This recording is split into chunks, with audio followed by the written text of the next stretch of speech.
તો લગ્ન નોંધણી નિયમમાં સુધારા વિધેયક જે રજૂ કરવામાં આવ્યું છે, હવે કાયદા વધુ કડક બનાવવામાં આવ્યા છે। લગ્ન નોંધણી થશે ને ત્યાર પછી ઉપરના જે અધિકારીઓ છે તે લોકોએ આ તમામ જે પુરાવા છે જે રજૂ કરવામાં આવ્યા છે તેની ચકાસણી ચોક્કસથી કરવાની રહેશે। લગ્ન નોંધણી સમયે માતા પિતાને પણ એક મેસેજ મોકલવાનો રહેશે।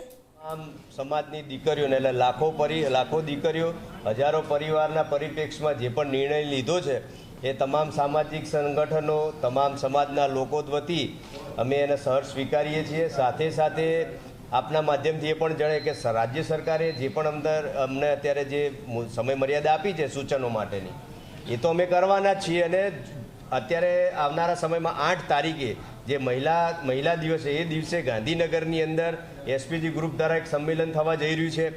તમામ જુદા જુદા વિવિધ તાલુકા જિલ્લાઓમાં અમે સંમેલનો કરવાના છીએ। રાજ્ય સરકારે તો આપણા હિતમાં નિર્ણય લીધો છે, પણ સામાજિક આગેવાન તરીકે અમારા સંગઠન વતી અમારી પણ ફરજ છે કે સમાજની અંદર જાગૃતતા લાવવી।